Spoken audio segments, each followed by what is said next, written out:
العلا بكماله كشف الشجى بجماله حسنت جميع خصاله صلوا عليه وآله इश्क़ महबूब खुदा जिस दिल में हासिल नहीं लाखों मोमिन हो मगर ईमान में कामिल नहीं बलगल बिकमालिही कसबत तुजा बिजमालिही हसनत जमीउ सालिही सल्लु अलैहि वालिही मुझे कुछ मिले या ना मिले मोहम्मद मिले या अल्लाह मिले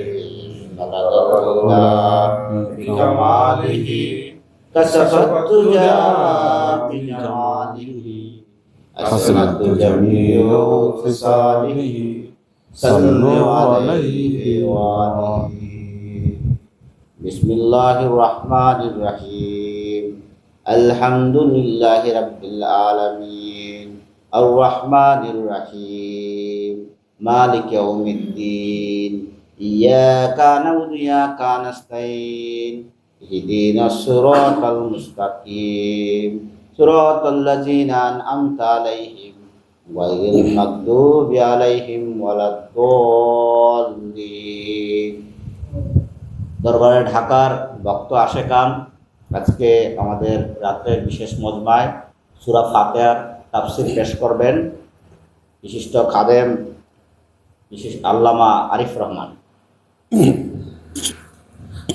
ধন্যবাদ সাবিদুল ইব্রাহিম ভাইকে, আরও ধন্যবাদ এই জুলাই সংগ্রাম পরিষদের সম্মানিত আহ্বায়ক আবু প্রান্তর ভাইকে, জুলাই সংগ্রাম পরিষদের ভাইয়ের ইয়ারা কি জানি সহকারী মুখপাত্র গালিব ভাইকে, সবাইকে ধন্যবাদ। ক্যামেরার পেছনে আছেন আমাদের সবচেয়ে গুরুত্বপূর্ণ যে কাজ যে করে মোহাম্মদ ইয়াসিন আরাফাত, খাদেমে আকবর মোহাম্মদ ইয়াসিন আরাফাত, তাকেও অসংখ্য ধন্যবাদ, কৃতজ্ঞতা।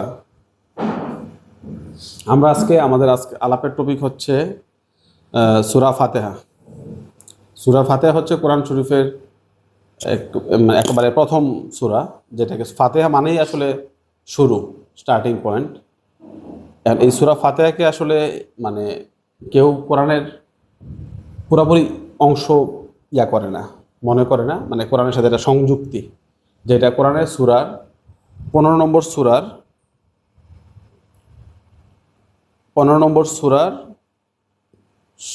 87 নম্বর আয়াতে, যেটা সূরা হিজর আল্লাহ বলতেছে, আর আমি তো তোমাকে দিয়েছি পুনঃ পুনঃ পঠিত 7টি আয়াত ও মহান কোরআন। তো এই আয়াত থেকে বোঝা যায় যে এখানে যে পুনঃ পুনঃ পঠিত 7টি আয়াত বলতে বোঝানো হয় সূরা ফাতিহাকে, অনেকে এই অর্থে বোঝে, আর হচ্ছে মহান কোরআন আর কোরআনটা, তার মানে বোঝানো হয় যে কোরআনের সাথে এক্সটেন্ড হিসাবে সূরা ফাতিহা। অথবা আমরা এভাবে ধরি যে মূলত পুনঃ পুনঃ পঠিত 7টি আয়াতের তাফসির হচ্ছে পুরো কোরআনটা।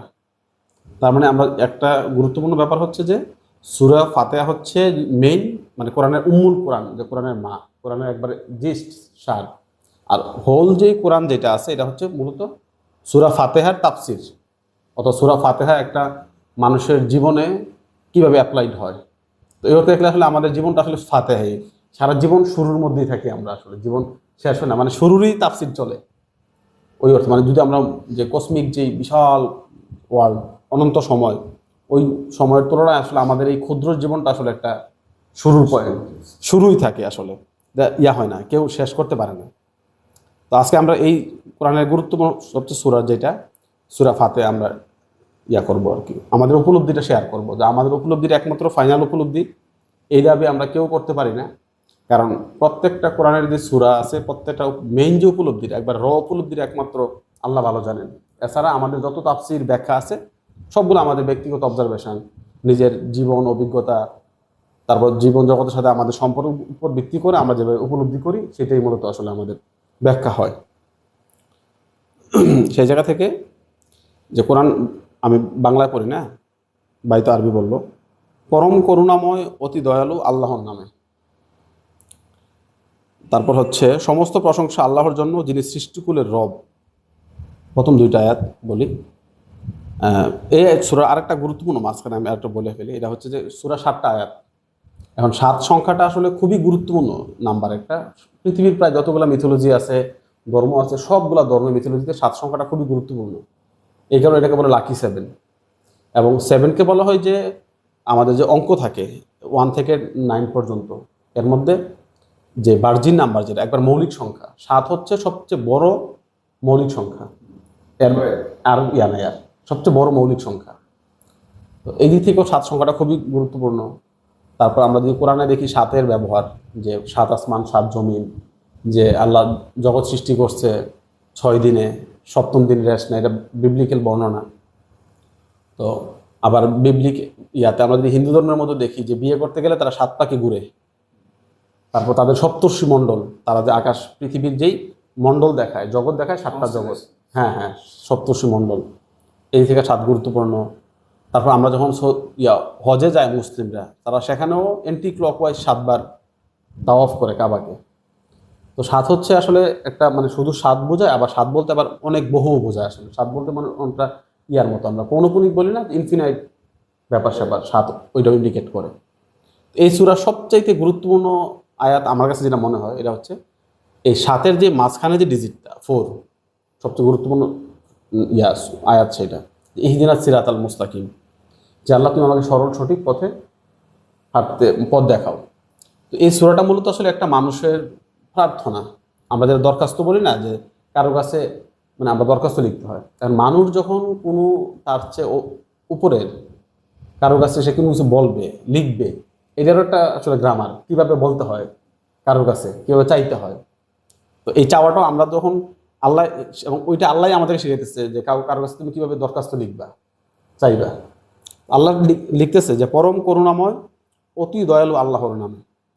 তো আলহামদুলিল্লাহ রাব্বিল আলামিন, এটা এখানে আল্লাহ আসলে আল্লাহর 2টা গুণবাচক নামের কথা বলে, যে রহমান এবং রাহিম। আল্লাহর 99 নামের মধ্যে সবচেয়ে গুরুত্বপূর্ণ যে 2টা নাম হচ্ছে রহমান এবং রাহিম। রহমান এবং রাহিমের মধ্যে একটা পার্থক্য আছে, যে রহমান হচ্ছে যে মানে একবারে কমন টার্ম। আসলে আল্লাহ যাকে সৃষ্টি করছে সবার জন্য কমনভাবে, সে আস্তিক নাস্তিক মুসলিম মুমিন নবী রসুল মানে যেই হোক, সবার প্রতি আল্লাহ সমানভাবে একটা রহম দিবে। অথবা ওই রহমের আবার রহমান শব্দের উৎপত্তি দেখি রেহেম থেকে, রেহেম মানে গর্ভাশয়, আবার দয়া মায়া। তো আমরা যদি এইভাবে দেখি যে আল্লাহর রেহেম, আল্লাহ যে গর্ভাশয় তৈরি করছে, সকল সৃষ্টি মূলত আসলে আল্লাহর ওই রেহেমের মধ্যে নিরাপদভাবে থাকে। এটা কমন সবার জন্য। এটা আস্তিক হোক নাস্তিক হোক, আল্লাহ স্বীকার করলেও আল্লাহ তার উপর রেহেম গর্ভাশয় থাকবে। যেমন একটা বাপ সন্তান যদি খুব দুষ্টামি করে, বাজে সন্তান হয়, তাও সে মাতাকে আদর করে, মাতাকে মানে তার দুপুরের খাবারটা রাতের খাবার তার জন্য রান্না করে। তো এই দিক থেকে আল্লাহর যে রহমান নামটা, এটা কমন সবার জন্য। এই কারণে দেখবেন সবাই যে আমরা সুফি অর্ডারগুলোতে আল্লাহকে বলে দয়াময়, দয়াল। যে দয়াল শব্দটা কিন্তু বাংলার মানুষ খুবই, এবং দেখবেন তারা কাউকে একে অপরকে যখন সম্বোধন করে তারা বলে দয়াল কেমন আছেন, তাই না? এটা খেয়াল করছেন কিনা আমি জানি না, খুব দয়াল বলে। আর দয়ালের পরে যেটা আসছে যে রহমান এবং রাহিম, যেটা রাহিমটা একটু স্পেশাল। রাহিমটা হচ্ছে এই গর্ভাশয়ের মধ্যে, মানে সৃষ্টি জগৎ পুরোটা হচ্ছে আল্লাহর গর্ভাশয়ের ভিতরে মধ্যে। এই গর্ভাশয় আবার যদি আমরা বলি যে নারীর গর্ভাশয়, এই টাইপের না, মানে গর্ভাশয় বলতে বোঝা যায় যেখানে সবচেয়ে নিরাপদ থাকে কোনো মানব সন্তান, এবং নিরাপদ থেকে তার বিকাশটা সবচেয়ে বেস্ট বিকাশ ঘটে, বাইরে কোনো অ্যাটাক ছাড়া, ওয়েল প্রোটেক্টেড।